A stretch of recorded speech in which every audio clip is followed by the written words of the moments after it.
Hi guys, Pastor John Mel here. I pray that this sermon will encourage you and deepen your faith. Kung na-bless po kayo sa message na ito, please like and share and tag someone and let's spread the word about the goodness and love of our God. Mabuhay po. Diretso na tayo sa pag-uusapan natin kasi medyo mahaba-haba pa itong pag-uusapan natin. You know, for the past 3 weeks, we've been talking about love. So yung mga pagmamahal. Diba? Paghihintay. Sabi mo. Diba? Pag ang Diyos ay, tayo ay binigyan ng Panginoon ng isang desire, minsan kailangan nating maghintay. Dahil sa ating paghihintay, madalas, andun yung pag-asa. Mali, no? You know, and sometimes we're talking about boundaries. Pinag-uusapan natin last week yung mga boundaries natin. At pinag-uusapan natin kung anong itsura ng healthy love. Why not waiting is not wasting? Paano bantayan ng desires? Bakit mahalagang boundaries? At kung magiging honest tayo, iba-iba yung mga tama nung sa atin. Okay? Yung last time, some of you felt encouraged. Yes, praise God. Thank you. Yung week 1. Buti na lang napakinggan ko to. Si Santan nga eh. Kala ko nire-re-echo niya, BDJ, yung preaching ulit. Kasi ang ganda. Gusto kong pakinggan ulit to. And some of you here are felt encouraged or convicted naman. Aray, tinamaan ako dun ah. Ako yata yun ah. And some of you here, let's be real, medyo confused. Kaya ko na ba talaga to? Normal lang ba itong nararamdaman ko? Ano ba talaga ako at saan ba ako lulugar? You know, pag pinag-uusapan natin yung love, yung waiting, yung desires, madalas nauuwi doon sa part ng behavior at kung paano yung gagawin mo. Na-realize niyo ba yun? Yung parang pag pinakinggan mo yung preaching, you're talking about waiting, boundaries, love, and desire, we always talk about ano yung mga next step. Tama? Pero ngayon ang pag-uusapan natin ay hindi yung mga behavior, hindi yung mga dapat gawin or yung mga dapat iwasan ng pag-uusapan natin ngayon ay sa tanong na kung sino. Sino ka ba talaga? We're starting with the question of who, not what we can do or ano yung gagawin natin. Ito yung una kong tanong sa inyo ngayon para makakonect ako kasi alam ko some of you here ay humihikab, Kuya Romel. Oh, Joke lang. Joke lang. Kala nyo, kayo din. You know, ito yung una kong question sa inyo ngayon para medyo makarelate naman kayo at di kayo matawag sa mga special quiz natin ngayon. Nasubukan mo na bang nabuhay na parang laging may audition? Ayan o, nasubukan mo na ba na mabuhay na parang laging may audition? Alam mo yun? Yung parang nagkikreate ka lagi sa isip mo ng mga content. Parang gusto mong ipakita sa lahat na kung sino ka talaga. Di ba? Hindi ka naman sumasayaw, may draft ka ng Chanel. Di ba? O kaya, di ba? Hindi ka naman si Tita Bot, pero gusto mo maging bebot. Alam mo yun? Yung parang, gusto mo mag-perform lagi, dapat sabay ka sa trending, dapat may opinion ka rin, dapat nag-status ka rin. Yung pakiramdam mo na, sabi dito, yung pakiramdam mo, kailangan mong patunayan ang sarili mo bago ka tanggapin. Ganun ba tayo minsan? Yung pakiramdam mo, kailangan mong patunayan ang sarili mo bago ka tanggapin. Or nasubukan mo na bang mag-perform lang ng mag-perform, pakita lang ng pakita para maramdaman mo na may worth ka. Sa school, sa bahay, sa church, kailangan magpakita ako lagi sa relationship. Parang kapag hindi ka na nag-deliver, mawawala ka na sa eksena. At alam nyo ba, yun ang danger kapag baliktad ang nagiging order ng buhay natin. Pag hindi natin alam kung sino tayo, ang lagi nating tendency ay laging mag-perform. You know, sa Genesis na pag-uusapan natin ngayon, bago pa binigay yung utos ni God sa mga tao, nagbigay muna siya ng identity sa mga tao. Kaya pwede bang sabihin mo sa katabi mo ngayon, sino ka ba talaga? Sino ka dyan, di ba? Identity muna and assignment later. Alam niyo, pag ginawa muna natin yung assignment bago yung identity, ang nangyayari, napapagod talaga tayo. Pag ginawa natin yung assignment na hindi mo kilala kung sino ka, napapagod ka eh. Hindi naman dahil mabigat si God, kundi dahil ina-earn mo yung mga bagay na declared na. You're trying to be enough, you're trying to be chosen, you're trying to be wanted, gusto mo, ginugusto ka ng mga tao, you're trying to prove your value, kaya sobrang pagod ka. Kaya today, ang pag-uusapan natin ngayon, magkakaroon lang tayo ng factory reset. Ayan, hindi ito yung biglang naghahalo ng ice scramble, no? Hindi ito yung pero magkakaroon lang tayo ng reset. Hindi ito tungkol sa pag-aayos ng habits. Ang reset ay hindi yung pagpapakita kung sino ka talaga, it's about anchoring your identity that you are loved, you are chosen, and you are becoming of what God wanted you to be. Hindi dahil na-figure out mo na lahat. Hindi dahil wala kang struggle ngayon. Hindi dahil perfect ka. But because before you ever did anything, God already said something sa inyo. Kaya let's bow our heads and let's pray for today. As we open our eyes into the Word of God, bow our heads and let's pray. Lord Jesus, kayo po ang highlight ngayong araw. We thank you, God, because Lord, bukod sa kayo, Panginoon, meron kami, Panginoon, na kinrate nyo. And Lord, yung kinrate nyo kami, we are not based on culture, Panginoon, but we are based on the Creator, and that's you, Jesus. Salamat, Lord, dahil meron kaming essence para mag-reflect, hindi para mag-perform, Panginoon. Kaya today, as we know you better, God, we know, maintindihan din namin kung sino kami sa inyo at kung ano kami, Panginoon, dito sa mundo. Thank you, Lord. In Jesus' name we pray, amen and amen. Thank you so much po sa inyong pakikinig sa ating podcast for today. Naging nagpo-podcast na rin. No? But, let's open our Bible on Genesis chapter 1 to 26 and 27. Kung may mga Bible po kayo, we want to give reverence to the Lord and acknowledge the presence of God sa mga salita niya ngayong araw. Dahil ang base natin ngayon ay hindi naman yung mga funny jokes, hindi naman yung mga illustrations. Ang base or basis natin ngayon ang salita ng Panginoon. Kaya dito natin titignan yung hindi mo titignan yung sarili mo sa mga quotable quotes sa Facebook, titignan mo yung sarili mo kung ano yung sinasabi ng Bible about sa'yo. So Genesis chapter 21, kaya makalaga meron kang Bible, on Genesis chapter 1 to 21, it says here, so God created, ibasa ko. Genesis 26 to 27 pala. Genesis 1, 26 to 27. Then God said, let us make man in our image, after our likeness. And let them have dominion over the fish of the sea, and over the birds of the heavens, and over the livestock, and over all the earth, and over creeping thing that creeps on earth. So God created man in His own image. In the image of God, He created them, male and female. He created them. Alam niyo po sa Genesis chapter 1, laging makikita natin yung pattern dito, na let there be. Yung kinrate ng Lord, yung light or everything in earth, ang ginagawa at sinasabi ng Panginoon, let there be light. And there was light. Let there be expanses, let there be sky, land, animals. Simpleng command ay direct authority. Word first and formation follows. Let the earth bring forth instant obedience, walang struggle, biglang lalabas agad yung ilaw. Pero pagdating sa tao, tingin ka sa katabi mo, tao ba yan? Oo, tao yan.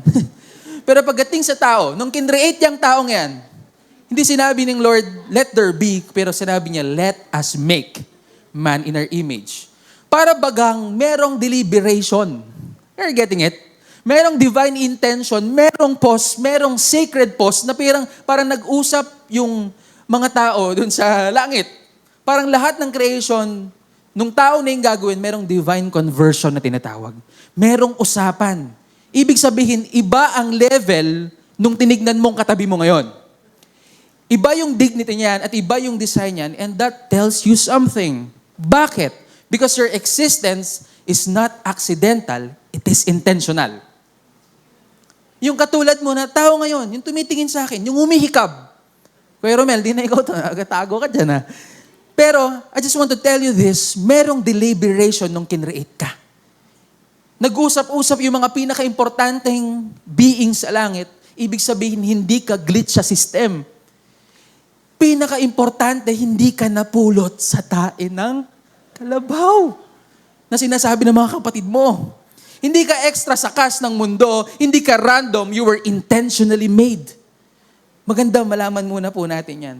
You know, in Genesis chapter 1, verse 26 to 27, it is the climax of day 6. Ibig sabihin, humanity is created last, hindi dahil least important ang humanity, kundi siya yung pinaka-pinnacle when it comes sa creation. Prepared na ang mundo bago ka ilagay dito. Maganda maunawaan mo yon. May ilaw na, may hangin na, may pagkain na, may ecosystem na, fully furnished na, parang fully furnished na yung bahay, tapos titira ka na lang. Hindi ka nilagay sa chaos ng Panginoon, you step into a prepared world, and that means something. Hindi ka basta itinapon sa universe, you were placed with readiness. And you know, the text highlights na po na pag-uusapan natin ngayon, tayo ay kinrate in our image and after likeness of God. Mabigat yun. Akala mo kasi hindi eh. Di ba, sino din nakapunta na sa Sagada? Ama, sino nakapunta na? Barangubong Bridge, ganda. Talagang favorite mo doon makipag-date. Di ba, gabing-gabi, 9 p.m., Barangubong Bridge, yeah. Sino dito yung ang ganda ng mga creation, di ba? Baguio, punta ka sa Kuya Lorden, di ba? Favorite mo, Mines View. Tara, punta tayo sa Lion's Head, di ba? Parang gano'n. Ang ganda ng mga creation ng Panginoon. Paano ba kayo pag napunta ka sa Canada, di ba? Sa Dubai, ang ganda siguro, no? And you know what? Yung creation, maganda. How much more yung creator? Ang sobra yung beauty ng mga creation. I love the creation. Or you love the creation, pero for sure maganda din ang creator. And you know what? And guess what? You are made in the image and likeness of that creator. Hindi ibig sabihin to na, di ba, ba't kinrate ako ni Lord? Ba't di ko naman kamukha si Lord? Kamukha ko yung tito ko. Eh, problema pa, kamukha mo pa yung tito mo, no? Hindi tatay mo. No? Pero ba't ganon? Kala ko, create ako ni Lord at kamukha ko si Lord, kawangas ko. Pero ang ibig sabihin po ng dito ay hindi physical resemblance naman eh. Di ba? Di ba kung ginawa tayo ng Lord, sabi mo sa katabi mo, oh, ba't ikaw, hindi ka ba ginawa ni Lord? Pero tayo, ginawa ng Lord hindi dahil sa itsura, kundi meron tayong intellect na tinatawag. Meron tayong moral awareness, may capacity ka para magmahal, meron kang will, meron kang relational ability. Hindi tayo Diyos, pero tayo ang clearest, visible reflection ng creation or creator. Kaya you were not made to exist. Hindi ka ginawa para mag-exist lang dyan at walang value, but you were made to reflect. Dapat iba yung tingin mo sa sarili mo.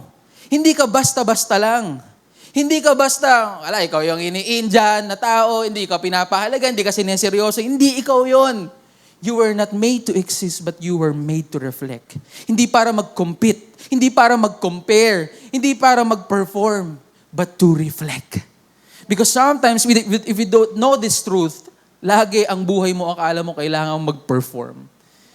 Kailangan laging mas magaling ka sa kapatid mo.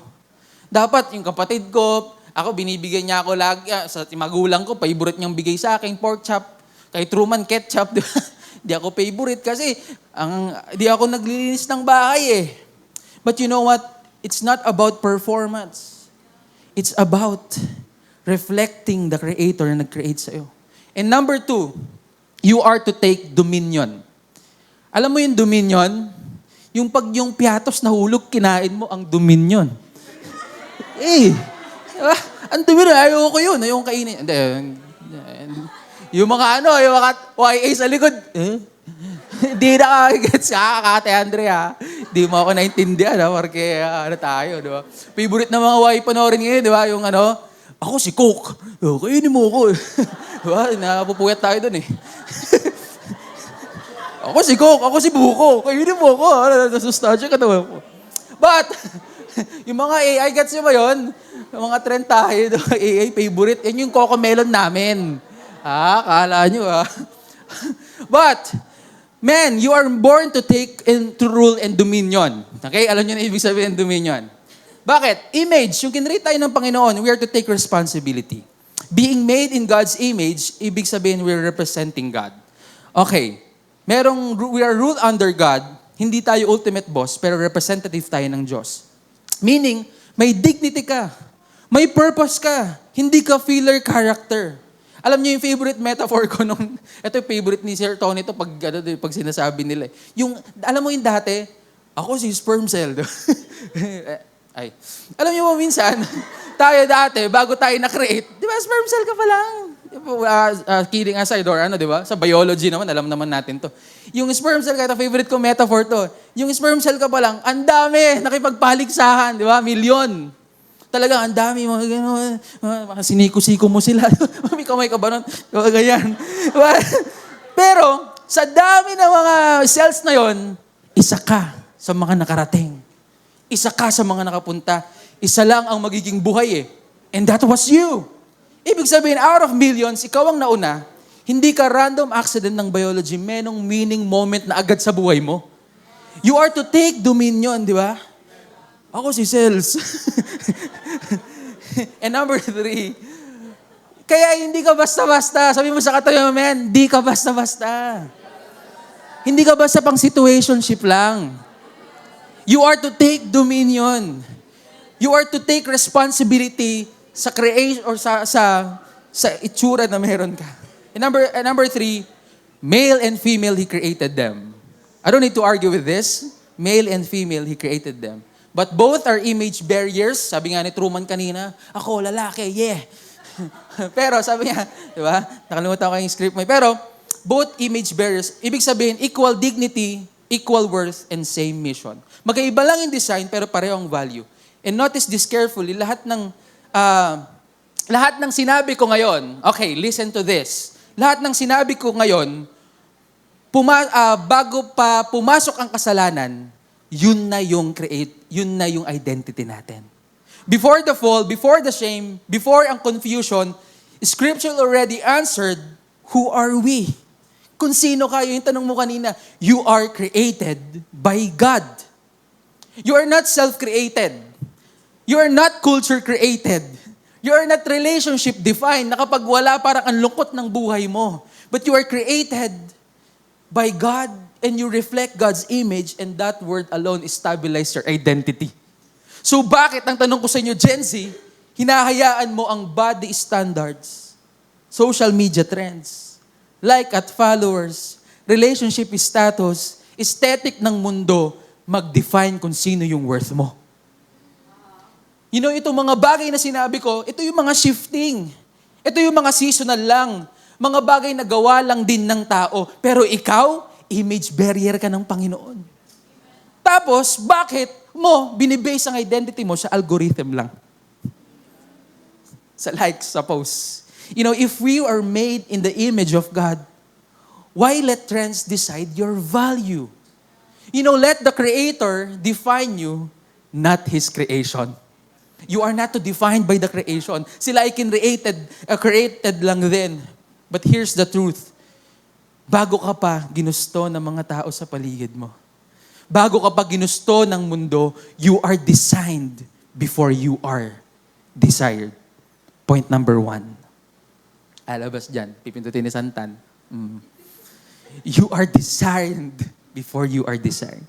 Ibig sabihin po ang Genesis chapter 1 as we reflect din. Boy pa ba? Gising pa ba?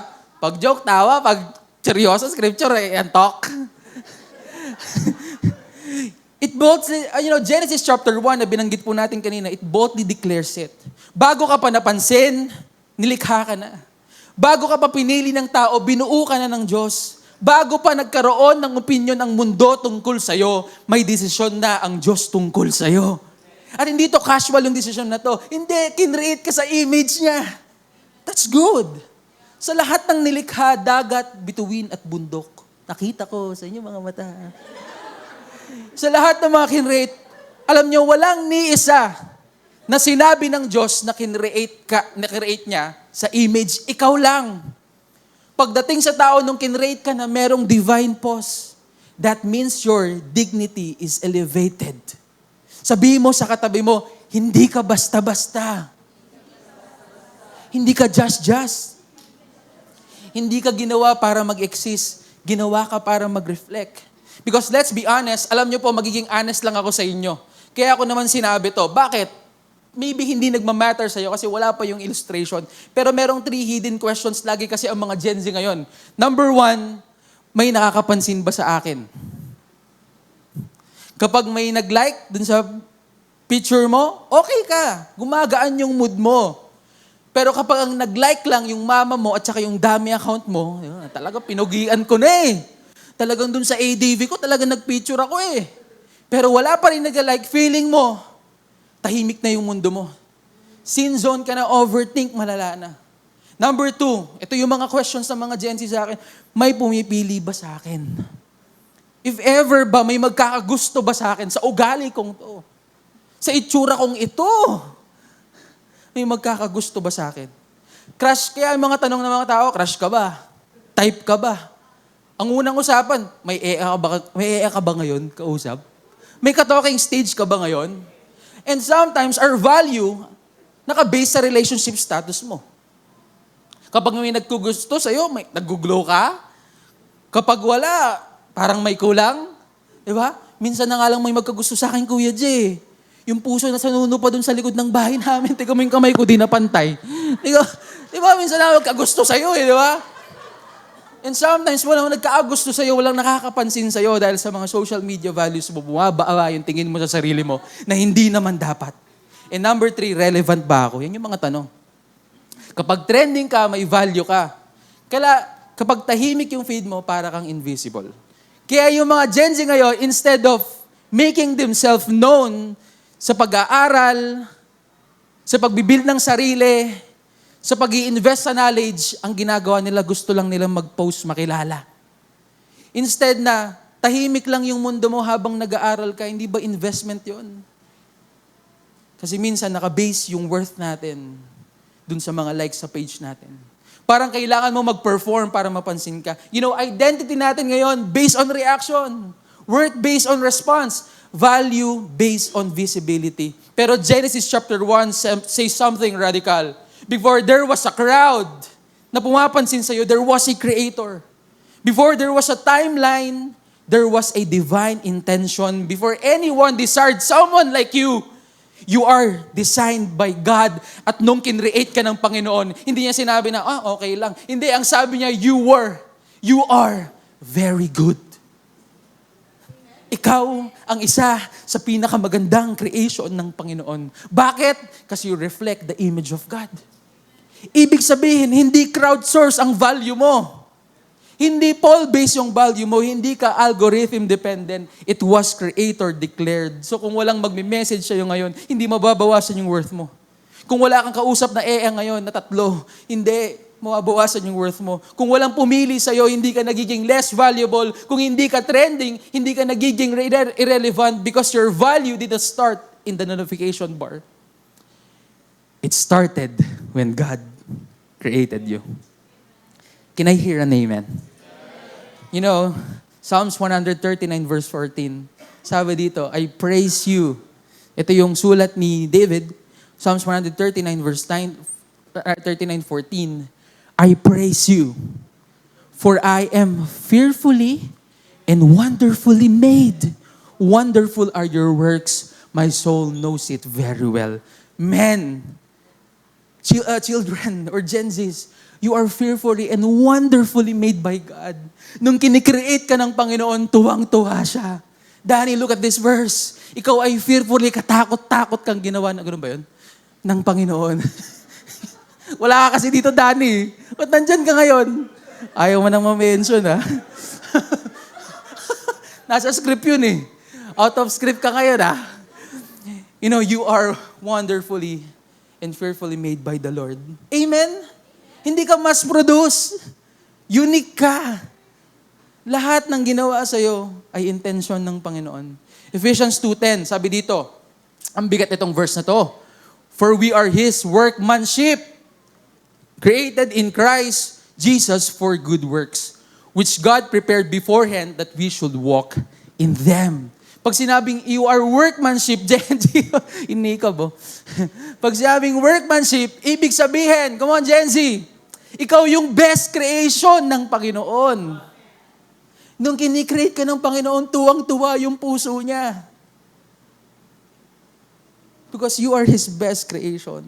Hindi ka factory output lang. You're not valuable because you are wanted. You are valuable because you are created. Dinisign ka muna bago ka na-desired. Dineclare ka muna bago ka na-notice ng mundo. Kaya if no one texted you this week, no one chat you this week, walang nag-like sa pinaka-pogi mong post, will your identity collapse? If walang nag-heart sa story mo, will your confidence drop? If walang nag-affirm sa'yo, will just start questioning your worth. But you need to know your identity first before activity. And that's our point number 2. So, okay na point number 1? Okay na? Okay na tayo? Hindi, it's point number 2 tayo. Okay, sabi mo sa katabi mo, identity muna. Bago activity. Ayan. Pag-uusapan natin sa Ephesians 1-4, sabi dito, sabay tayo magbasa, para hindi kayo antokin. Sabi dito, Ephesians 1-4, even as He chose us in Him before the foundation of the world, that we should be holy and blameless before Him. Ang ganda no, ang ganda po ng essence ng Panginoon na kanina, we are image bearers and then we are to take dominion. But for this time, even as He chose us, tayo, in Him, may election na before the foundation of the world. Pinili ka na bago pa kinreate ang mundo. Para saan? That we should be holy and blameless before Him. You know, I just want to give you a context here. Yung sinulat po ito ni Paul, ito isinulat niya sa mga believers ng Ephesus. Ang Ephesus during their time, hindi ito yung provincia vibes lang. You know, Ephesus was a major city. Ito yung influential city, urban, economically strong na city, religious intense. At nandito yung temple ni Artemis, isa sa mga 7 wonders of ancient world. Ibig sabihin, sikat itong city to. Meaning, yung sinulat ni Paul ito sa mga Ephesus, yung spiritual pressure ay totoo during this time. Yung cultural pressure ay meron. At saka yung identity pressure was real.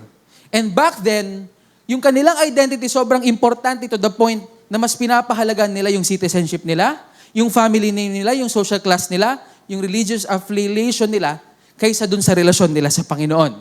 Kung Roman citizen ka, may status ka. Kung slave ka, iba yung treatment sa'yo. Ganun dun. Kung part ka ng temple system, may network ka. Identity dito was externally assigned. Kaya nung sinulat ni Paul to, ang identity mo is before the foundation of the world. Ano yun? Ikaw ay pinili. Are you getting the story? Ito yung ano na to. He chose us before the foundation of the world. Para saan? That we should be holy. Okay, ano yung holiness? Activity, right? And then yung identity is tayo ay pinili. Are you getting it? Ngayon yung sinulat ni Paul to, ibig sabihin yung order nagmamatter. Bago ka pa gumalaw, pinili ka na.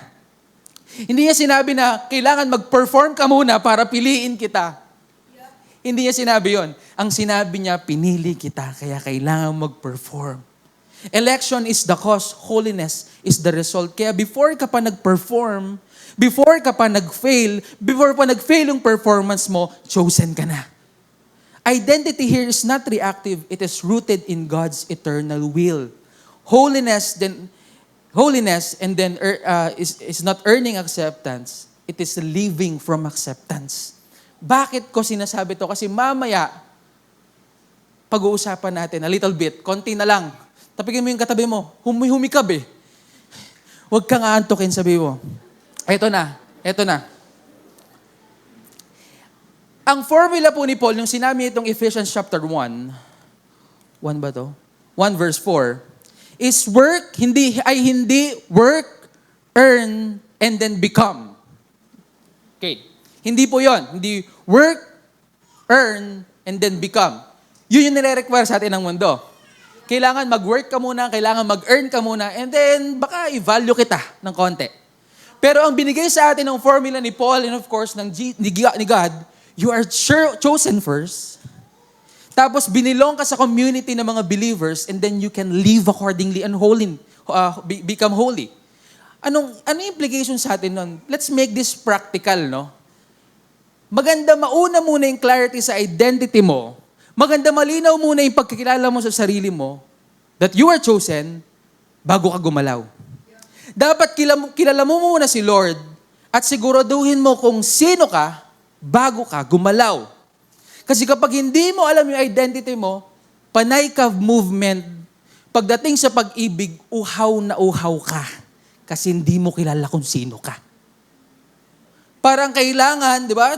Iniyaya ka lang ng tropa mo sa church, talagang uhaw na uhaw ka sa church tayo pare. May ea ba dyan? May ea ba dyan? Yun agad yung tanong eh. Puro galaw, puro chat. Chat dito, chat dyan. Pero hindi mo naman kilala yung sarili mo, para ka naghahabol sa definition na tinatawag nating pag-ibig. Kasi kapag movement muna bago identity, madalas reaction lang yan. Gen Z, kinig kayo dito. Pag movement muna bago identity, madalas reaction lang yan. Impulsive, emotional, at pressure-driven. May mga magsasabi sa inyo, pag di alam mo identity mo, okay lang naman manligaw. Naghahanap lang naman ako ng para sa akin. Pag hindi mo alam hindi mo alam yung timing kung dapat ka na ba manligaw. O kaya, wala namang masama, exploring lang. Chine-check ko lang. Di ba? JP, Teka dyan, ha? O kaya, malay mo, siya naman talaga. Malay mo, di ba, try natin, baka naman siya talaga. O kaya, hindi ko naman sinasabi na siya na agad, kikilalanin lang. Kaming dalawa lang naman. I just want to explain this. Because on the surface, parang harmless. Parang ang ganda pakinggan. Date lang naman kami. Pero ang tanong, are you moving from clarity? Malinaw na ba talaga sa'yo lahat, kaya ka gumagalaw? Or you're just trying na gumalaw para makita na kung malinaw ba talaga? Are you moving from clarity or you're just moving from emptiness? Kasi kung magkakaroon ka ng relasyon ngayon, sige, try nga lang, activity muna, bago yung mabuild yung sarili mo, alam mo ba, at sure ka ba na hindi ka masisira dyan? Baka naman kakahabol mo at kakatry mo, hindi mo na pala kilala kung sino ka. Baka naman kakatry po natin sa relationship na hinahanap natin, baka masisira ka lang. Pag di mo alam kung sino ka na merong nakalaan na para sa'yo, dahil bago ka pa pinili ng Panginoon, o bago ka pa kinreate ng Panginoon, ay pinili ka na niya, ibig sabihin may nakaraan din na para sa'yo. Kung hindi mo alam yung value na yon at yung purpose at yung concept na yon, baka lagi kang maghahabol. Kaya maganda identity muna.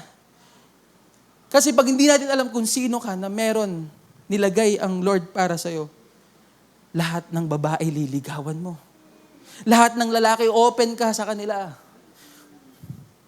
Diba? Alam mo na nga red flags, masama ugali. Hindi, I can fix him. Wow naman! Para kang si Lord. Grabe, binuo. Pag hindi mo alam kung sino ka, you are pursuing from insecurity rather than insecurity. Kasi kung hindi malinaw identity mo, manligaw ka kahit hindi ka readyng magmahal. Kundi dahil may hinahanap kang magpupuno sa'yo. Gen Z, I just want to reiterate this. Kung hindi malinaw ang identity mo, manliligaw ka, hindi dahil ready ka na magmahal, kundi dahil maghahanap ka ng pupuno sa'yo. Pag hindi mo alam na pinuno ka at pinili ka in the first place, tinatry mong hanapin yung sarili mo sa iba. Minsan, hindi na pala the one yung hanap mo, hinahanap mo lang yung validation. Yung feeling na may pumili sa'yo. Yung proof na desirable ka. Yung assurance na may nagkakagusto sa'yo. At kapag ganon, ang relationship nagiging therapy lang. Imbis na partnership ang nangyayari, band-aid mo lang siya. Para dun sa mga pain na hinahanap mo. Kaya guys, maganda identity muna bago movement. Hindi naman ibig sabihin bawal gumalaw. Di ba? Pag medyo trentahin ka na, galaw-galaw ng konti. Tapos ka na sa trabaho eh. Pero hindi ibig sabihin bawal manligaw o makipag-date. Ang ibig ko lang sabihin po dito, ang tanong ko sa inyo, or sasabihin ko sa inyo, wag. Santan, bigay mo to. Para sa atin to. Ano? Hindi yan. Yung wag kang papasok sa isang bagay. Talaga ka na. Yan. Thank you, Tantan. Kailangan mo to. Ito yung tanong ko eh. Hindi ibig sabihin bawal gumalaw. Ulitin ko yung script ko ha. Pero hindi ibig sabihin bawal kang makiligaw, makipag-date. Ang ibig sabihin, wag kang papasok sa isang bagay na hindi mo pa kayang dalhin ng buo ang sarili mo. Kapag kilala mo kung sino kay Christ, hindi ka nagmamadali. Hindi ka desperado sa pagmamahal kasi alam mong minahal ka ng Panginoon. Hindi ka takot mawalan. You don't chase to be completed. You move because you're already secure. Kaya identity first muna, then movement. Belonging first muna, then bonding. Bakit? What happens kapag pumasok ka sa relationship na hindi mo pa alam kung sino ka? Ito na, Santan. Ito na. Yan na yun. What happens kapag pumasok ka sa relationship na hindi mo pa alam kung sino ka? Alam mo kung ang sagot dyan? Delikado. Kasi kapag unclear ang identity mo, relationships becomes your mirror. Kung di mo alam na puno ka na sa Panginoon at niligtas ka at minahal ka ng Panginoon, ang nangyayari lang, nagiging mirror mo lang yung relationship. Instead of sharing your life to Him, you start searching for yourself in other person. Yung insecurity mo, nagiging dependent ka sa Kanya, validate mo naman ako, please. Di ba validated ka na kay Lord? Di mo lang alam. Validate mo naman ako, sabihin mong mahal mo ako. Sabihin mong okay pa tayo, Lord. Sabihin mo, mahal mo pa ako. Joke lang yun, no? Cut mo na lang yung Kuya James, baka mabash tayo. Pero, sabi dito, diba, pag hindi mo alam kung sino ka, lagi kang naghahanap ng pagmamahal dun sa partner mo, hindi, minahal ka naman na ng Panginoon, di ba? But what they really asking for, sabi dito, is not love. It's identity. Pag di mo alam kung sino ka sa Panginoon bago ka magmahal, you're not really asking for not love, it's identity. Hahanapin mo yung identity mo sa iba. Now, ang nangyayari, relationships become into survival mode. Hindi na partnership. Defense mechanism na siya. Kaya pag nag-late reply na siya, nagiging threat na agad. Bakit 3 hours bago ka nag-reply? Sino kasama mo? Diba? Nanonood ka lang naman ng Coco Melon ng mga trentahin. Ako si Buko. Diba? Pero dahil late siya mag-reply, dahil threat na, at gusto mo ng validation lagi sa kanya, bakit? Sino kasama mo? Pag nasinson ka, overthinking na agad. May balibaw sa sinabi ko. Pag may nakasalubong siyang babae, nag-hi lang. Sino yon? Sino yon? O kaya, bakit late ka natutulog, di ba? Bakit ganun? Pag may disagreement, rejection na agad. So, ganito na yung tingin mo sa akin ngayon. Pag silence, panic na agad. Baka may nagbago na. Ba't di ka na nagre-reply? 2 hours ka lang, di ba? Di ba yung kumain lang ako? Di ba? Minsan, nagiging threat or nagiging panic button. O kaya tulog na daw, di ba? Bakit sabi mo tulog ka na pero nakita kita sa ML community? May kaduwo ka. Di ba? Ang nangyayari pag hindi secure identity mo, lagi mong kinukuha yung identity mo sa iba. Nagbago lang ng DP, kabado na. Hindi ka lang nilike sa story, feeling mo may issue na. May bago lang na finalo sa Instagram, inimbestigahan agad. FBI. Hindi ka natag sa post, nag-iiba na agad yung narrative ng isip mo. Bakit doon? Pag pinopost mo ako, laging kalahati lang. Walang muka. Diba? Diba? 3 years, soft lunch pa rin, 3 years na. Pinangako na yung mundo, soft lunch pa rin. Diba? Hindi na nag-react sa message mo, pero active sa iba, crisis na agad. And here's the deeper part, hindi talaga late reply ang issue. Hindi naman talaga, ito yung issue, alam mo yung issue, it's insecurity. Kaya hindi mo pa alam na buo ka. Hindi talaga silence yung problema o kaya yung konting space para makapag-aral siya. Hindi yun yung problema. Ang problema, it's fear of abandonment. Sobrang insecure ka kasi hindi mo kilala yung identity mo. Laging threat lahat. Every small actions feels like confirmation ng force fear mo. Kaya yung maliit na bagay lumalaki. Kasi ang relationship mo hindi built on security. Built siya on survival. You're not loving freely. You're protecting yourself constantly. And that's exhausting kasi hindi mo kilala kung sino ka. Pero kapag secure ka kay Christ, hindi naman ibig sabihin nun wala kang feelings eh. Pero ibig sabihin hindi ka control ng bawat motivation mo.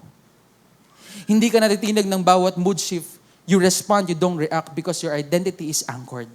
And when identity is anchored, love becomes peaceful, not paranoid. And when identity is anchored, Santan, masyado ka nagsusulat dyan ha. Masyado ka nagsusulat. Hindi ka nakakasabay sa PowerPoint. Masyado ka, talo, take note. Di ba, maya ulitin natin to. Re-reco natin. Bigay ko yung notes ko at yung script. And when identity is anchored, love becomes peaceful, not paranoid. You know, confusion, alam niyo about this time. Are you getting the point? Dapat kumpleto ka muna bago ka sinasabing bumuo ng iba. Kasi hanggat 50% ka, kukuha ka lang ng 50% sa kanya, mauubos kayong dalawa. Pero pag 100% ka na at 100% na siya, konting metaphor lang, hindi kayo mag-uubusan. Are you getting it? Kailangan kilala mo ang sarili mo at kilala mo na pinili ka ng Panginoon. And minsan, may mga times sa buhay natin, confusion is a season. So use this season well. May mga times na parang may season na talaga na ito, talagang hindi ka pa nakagraduate pero dumating yung season, gusto ko na talaga ng ma-in love. Ito, sabi dito. Pero may season talaga sa buhay natin, gusto ko na talagang ma-in love. Grabe, nakita ko yung tahanan kanina si Kuya Eloy. Ang pogi niya! Bigyan na jacket. Parang yun, narinig ko yung tahanan, parang gusto ko na rin maging bahay. Parang gusto ko na ma-in love. Paano to? Yes, you know what? Confusion can be a season. Pero tandaan, season is not a sentence. Hindi ito life label, hindi ito permanent identity. Pero habang nag-figure out ka, hindi ibig sabihin mag-pause ka ng growth mo. So instead, waiting the season, use it wisely. Kung may mga times na parang gusto mo nang ma-in love, bakit instead mag-in love, bago ka ma-in love dun sa creation, ma-in love ka muna dun sa Creator? Why not in this time of confusion na parang gusto ko na kasi Kuya Jed eh. Diba? Sino ka ba? Grade 4, kaklase mo si Patchi. Ano, gusto mo na ma-in love? Pero habang ikaw ay nasa confusion season, don't waste that season. Habang wala pa, palalim ka muna. Habang wala ka pang relationship, habang wala pang kayo, kasi you're praying for one another, habang wala pang label, bakit hindi ayusin mo muna yung devotion mo? Ecclesiastes chapter 12 verse 1, remember also your Creator in the days of your youth. Creator muna bago crush. God muna bago romance. Kasi kung hindi mo pa alam kung gaano ka kamahal ng Diyos, maghahanap ka ng pag-ibig sa tao na hindi ka naman kayang panindigan. Diba? Tapos mga pangako mo sa dun sa EA mo, di ba? Joke lang. Pangako mo sa EA mo, bibigay ko sa iyo yung mundo. Eh, hindi nga kayo close to nag-create ng mundo eh. Hindi ka nga nagbabasa ng Bible mo, papangako mundo sa'yo. Pray ko. Psalms 139 verse 13 and 14. For you form my inward parts. This is good. You knitted me together in my mother's womb, for I am fearfully and wonderfully made.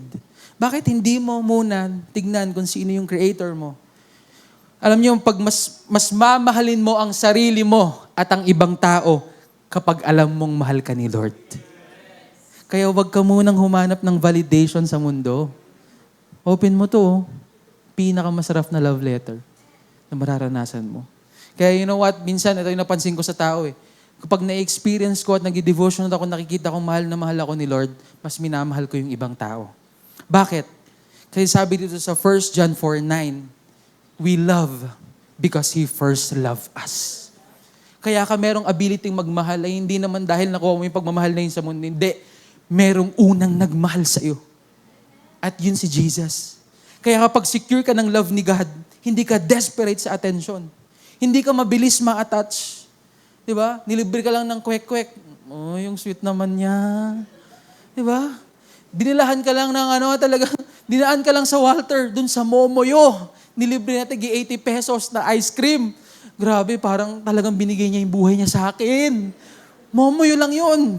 At talagang gugustuhin ka naman talaga niyan. Guwapo ka eh. Ayun, si Danny oh. Gumanon, ha? Gumanon oh. Talagang gugustuhin ka talaga niyan. Bakit? Maganda ka eh. Diba? Ibig sabihin, yung attraction, surface level lang yun. Ang tunay na pagmamahal na kay Jesus. Habang wala ka, palalimin muna. Devotion before direction. Uy, nadani talaga. Gumanong pa eh. Ayan. Number 2, obedience muna. Magpagamit ka muna kay Lord. Okay? Habang nasa confusion season ka, mag-end na ako dito, magpagamit ka muna kay Lord. You know, confusion is not excuse for possibility. Minsan, sinasabi natin, hintayin ko muna maging clear lahat. Pero habang naghihintay ka, ba't di ka mag-obey sa Panginoon? Matthew 6:33, but seek first the kingdom of God and His righteousness. But for this time, before you're asking for something in the world, ang kailangan mo, seek first muna si Lord at yung kingdom niya. Hindi sinabi na seek relationship first. Hindi sinabi na seek validation first. Kingdom muna, get active in church, mag-serve ka, magpa-disciple ka, magpagamit ka, bago at habang naghihintay ka. Alam niyo ba yung binigay ni John Paul, umihikab ka na naman, bawal. Alam mo ba, sorry. Alam mo bakit? Alam mo yung binigay ni Eva si Adan? Di ba yung create ni Lord? Di ba? Nung binigay ni Adan, ni Lord si Eva kay Adan ang gulo. Di ba? Alam niyo yung binigay ni Eva Si Lord. Pagod ito yung pag tatlong service eh. Pag si Lord nagbigay ng babae, doon kay Adan. Alam mo yung binigay ni hindi niya binigay ng mga panahong nagre-relax lang si Adan. Binigay ni Lord si Eva kay Adan nung bising-bising naglilingkod. Si Adan kay Lord. Yung nagpapangalan siya, ito parang, ako ang aso. Diba? Ay, dog to dog. Diba? Ang problema, yun ang maganda sa atin. Habang busy, paggamit ko muna kay Lord, yun naman yung point ko dito eh. Ayan. Ayan. Sige, next tayo. Romans 6:13. Present yourself to God and those who have been brought from death to light. Present yourself. Ibig sabihin, may choice ka kung kanino ka magpapagamit. Alam mo this time, Gen Z, ito lang yung reflection ko, share ko sa inyo. While waiting, involved in ministry. Magpagamit tayo kay Lord. Ma-realize mo muna at maranasan mo muna ang Panginoon. Dahil kung hindi ka magpapagamit kay Lord ngayon, gagamitin ka lang ng mundo. Number 3, pray hard, don't just overthink. Okay? Pray hard, don't just overthink. Hindi sinabing mag-overanalyze ka muna at i-predict yung future mo, pero hindi sinabing mag-stock ka muna at i-check kung compatible ba siya sa'yo, ask God muna. Philippians 4:6-7, ito yung sabi. Ang Lord na nagsabi nito eh. Hindi po yan. Yan. 4:6-7, do not be anxious about anything, but in everything, by prayer and supplication, the peace of God will guard your hearts. Kaya ang final thought, confusion is a season, but don't waste the season. Kaya habang wala pa, deepen your devotion. Habang naghihintay, you choose obedience. At habang nagdadasal, you trust the process. Because season is temporary, but calling is permanent. And God is faithful in both. Kaya point number 3, Jesus does not label us, but He calls us. Ito na tayo mag-i-end ngayon. Medyo overtime na ako talaga. Overtime na ba ako? Ayan, 5 minutes pa. After everything we said, ito na. Ito na yung huli na sasabihin ko sa'yo ngayon. After everything we said, design before desired, identity before activity, confusion is a season but not a sentence. Here's the beautiful part. Jesus does not label us. He calls us. Okay, nagets ba natin yung Nagets ba natin yung story ngayong hapon? Mag-i-end na tayo ngayon. Medyo relax lang talaga. Pero sana tumanim at bumaon sa mga puso natin yung mga pag-uusapan natin. Pero sana, ito yung ma-realize mo ngayon. Hindi ka ni-label ng Panginoon, tinatawag ka niya. He didn't just calls you, He pursued someone like you. Hindi ka lang tinawag ng Panginoon, He pursue someone like you. Kaya hindi ka pang talking stage lang. Hindi ka pang option lang. Hindi ka pang confusion lang. Hindi ka pang pastime lang. Bakit? Kasi yung taong niloloko mo ngayon at yung taong niloloko ngayon, yung taong nasa situationship ngayon, yung taong hindi clear yung label sa kanya ngayon, tandaan mo merong namatay dun sa taong yon. Kaya hindi ka pang malabuan. Kasi malinaw na pinursuka ng Panginoon. Don't lessen your value. 2 Corinthians 5:17, we're gonna end here. If anyone is in Christ, he is a new creation. The old has passed away. Behold, the new has come. Nung sinulat ni Paul to, he wrote to a messy church. Maraming issues, maraming failures, emotional and spiritual baggage nandito. Pero sa chapter 5, sabi niya, dahil namatay at nabuhay si Christ, it changes everything. Kaya ang key phrase dito ay in Christ. Hindi self-improvement, hindi behavior upgrade, kundi union with Christ. Kaya to be in Christ means nag-shift ang identity mo from condemnation to grace. Ibig sabihin, ikaw yung new creation. Hindi 2.0 update lang, it means new in kind. Anong ibig sabihin nun? Yung old identity mo ay wala na at tinapos na ng Panginoon. Pero yung new life mo ngayon, nagsisimula na nung tinanggap mo ang Panginoon. Kaya hindi about to feel. It's about being made new because you belong to Christ. Kaya itong pinag-uusapan natin, it's about being made new because you belong to Christ. Yun ang identity mo ngayon. Kaya hindi ang past mo ang magdi-define sa'yo, si Christ na. Because let's be real here, minsan mas brutal ka pa sa sarili mo kaysa kay Jesus. Isang mali lang, you tag yourself as failure, as disqualified, na ganito talaga ako. Tapos paulit-ulit hanggang malabel yung identity mo na ang pinaniniwalaan mo na hindi na yung mga salita ng Panginoon, mas pinapaniwalaan mo na yung mga overthinking thoughts mo. Pero si Jesus hindi nagsasabing ayusin mo muna yung sarili mo. Ang sabi niya, follow me. Starting point is not perfection, it's proximity. In Christ muna tayo. Bago activity. Kaya new creation next, belonging before becoming. Bakit ko sinasabi to? Because culture might say, magbago ka muna bago ka tanggapin. Kailangan magbago ka muna. Kailangan maging maayos ka muna. But gospel says, tanggap ka kay Christ, kaya ka magbabago. Hindi ka stuck sa worst day mo. If you are in Christ, you are not finished. You are becoming the person Christ wants you to be. And here's the challenge part. The real DTR, the real define the relationship, week 4 or ending. It's not about their performance. The real DTR is the cross. Imagine this, pinakita at dinefine ng Lord yung relationship niya sa katulad mo. Kaya hindi basta-basta yan eh. Hindi yan pang confusion lang.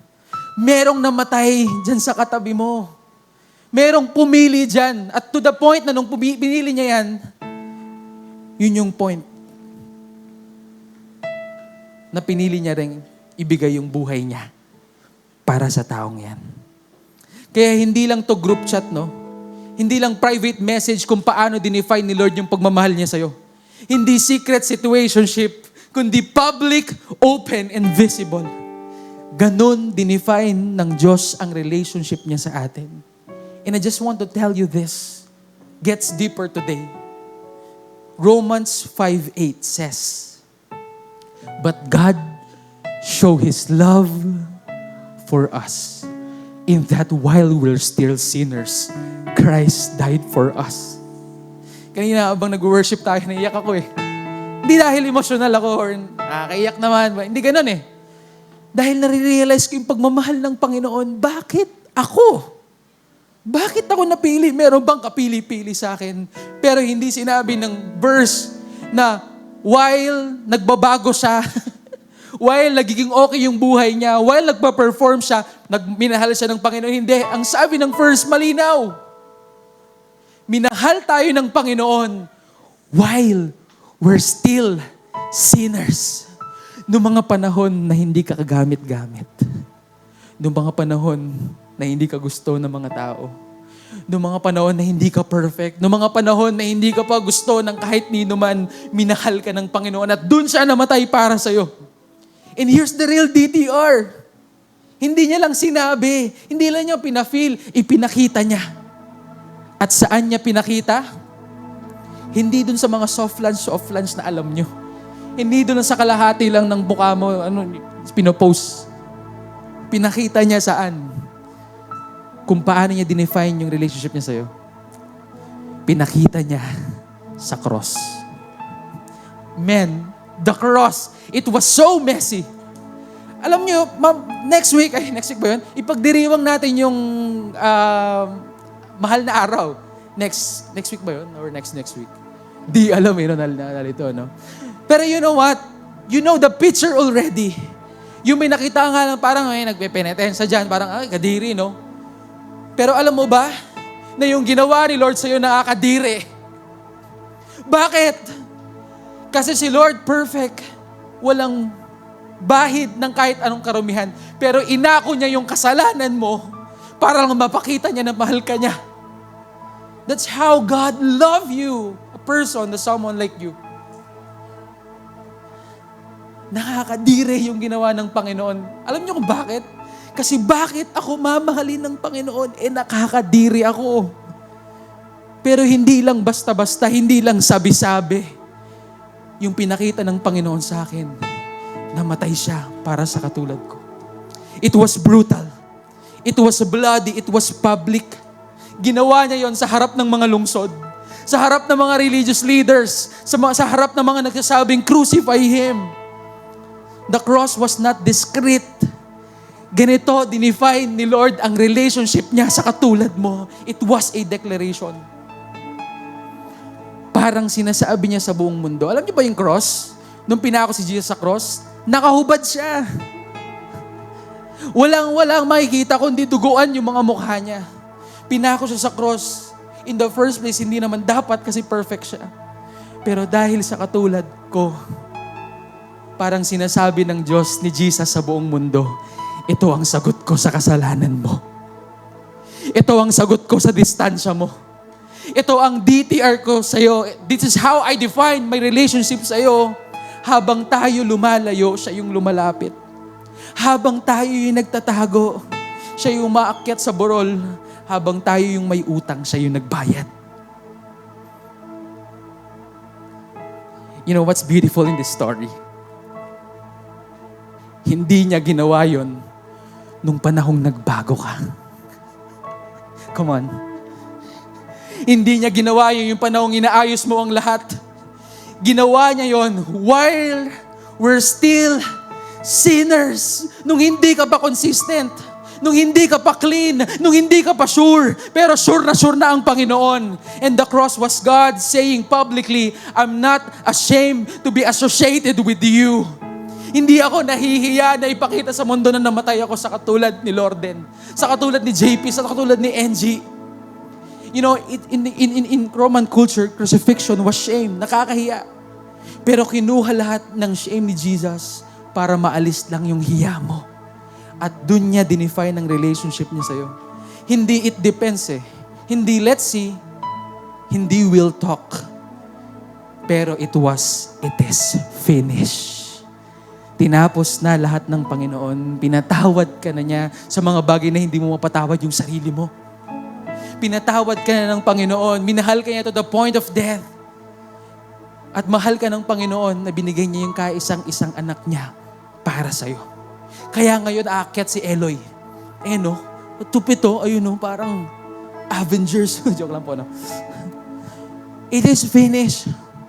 Bayad na lahat ng pagkautang mo. Tapos na ang utang. Clear na ang status. Hindi ka na yung binabansagan na mundo na failure.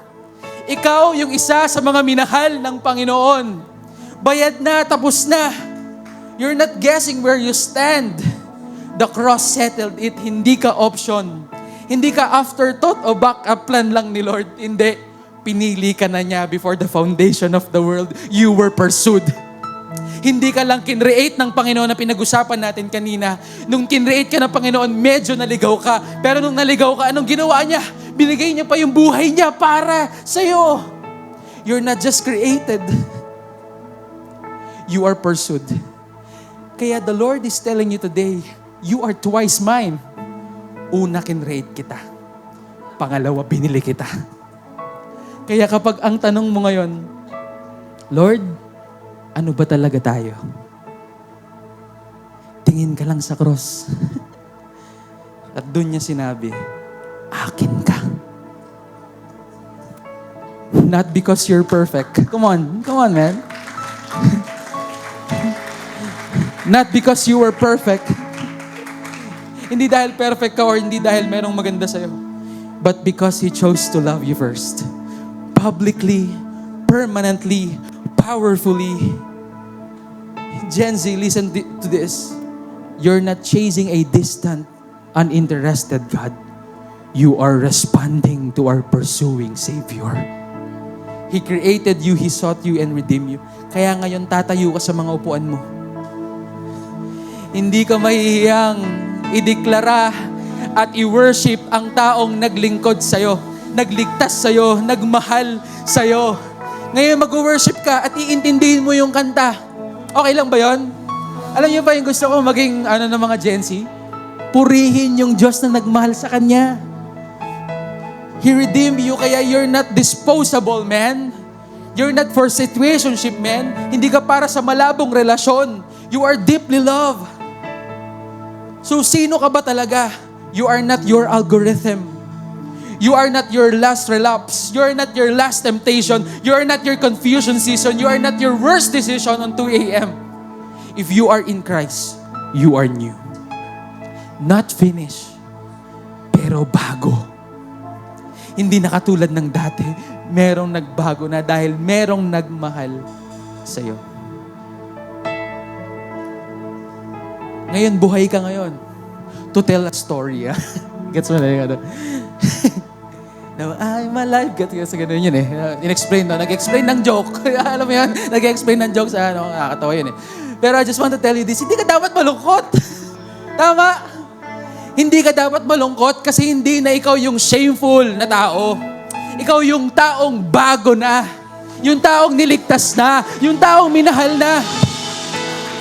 Kaya magpupuri ka sa Panginoon nang hindi nahihiya, na walang hiya. Magpupuri ka sa Panginoon na merong kagalakan sa puso mo. Bakit? Dahil sa mercy ng Panginoon na ibinigay niya sa iyo.